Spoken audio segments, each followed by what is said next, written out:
Hi everyone, welcome back. Today we're going to talk a little bit about marching forwards and backwards. I want to start though with reminding you about how mark time works and what that looked like from the last video. So let's take a quick peek just to get it back in our heads. Marking time was very simple. Marking time is just marching in place, getting the beat in our feet and really getting ready to start moving.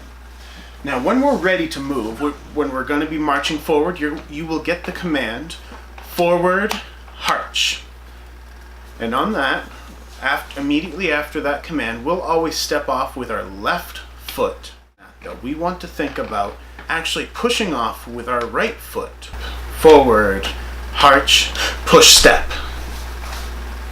You push off with that right, and that step is on the left foot. Let's take a look at it. Mark time. Mark. Forward. March. Detail. Halt.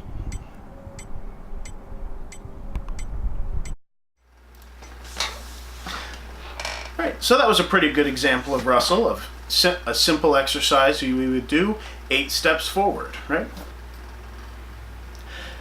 You may have noticed, if you're familiar with marching band, or if you're not and you were looking closely, that Russell wasn't walking like you or I normally would. He was doing something called a roll step.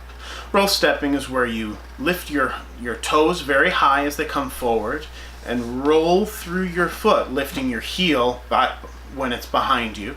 And each foot does this, and what happens is it allows the upper body to stay very stable and not be bouncing around. For wind players, that's incredibly important to make sure that your sound stays as good as it can possibly be. Let's look closer at his feet. Mark time. Mark. Forward. March.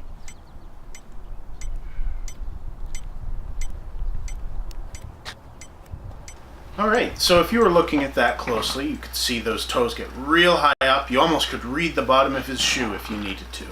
If you have some space, take a moment right now and try that out. See what it feels like. Toss on your sneakers and give it a shot.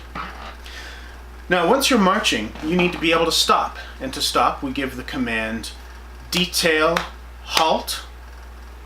And then you'll place the toe of your right foot on the line that you need to stop on and bring your left foot in on the next beat. So it would go like this. Detail, halt, place, together.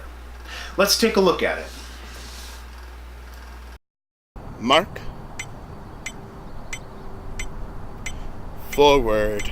March. Detail, halt. As you could see on that detail halt command, he took his next step with the right foot and then brought the left foot in, and with his back standing at attention. There is more to marching forward that we'll talk about later, but you can practice just that as long as you have about 5 yards or 15 feet of straight space to work with. We typically take steps that are what we call 8 to 5 size. That means 8 steps to every 5 yards on a football field.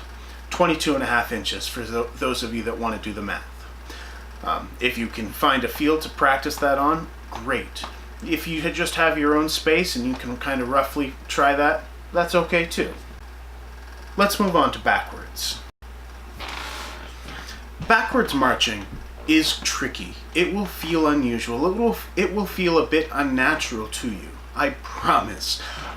Once you've done it for quite a bit, you'll get used to it and it will feel better. To march backwards, we normally will start with a mark time, just like we do when we go forwards. But when we step off, we push off with the right foot. From that point on, we're going to be up on our toes, or the balls of our feet, balancing on those. When we go backwards, we can never put our heels down, and that's for your safety. If you put your heels down, you're very likely to fall. So when we go backwards, we're gliding on the balls of our feet across the ground. Let's take a look at Russell showing us some backwards marching. Mark time. Mark. backwards, arch.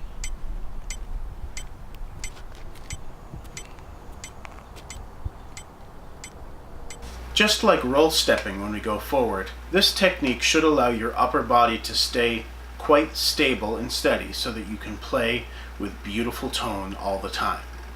This requires a lot of core strength and leg strength as well, so just standing on your toes is something you may want to practice.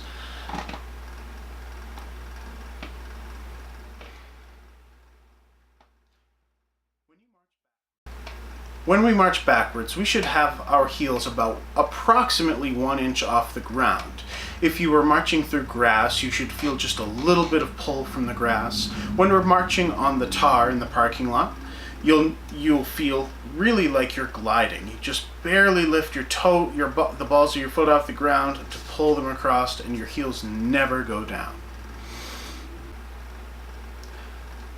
To stop, we stop with the same command that we stop going forward. Detail, halt. Place the right foot, bring in the left foot.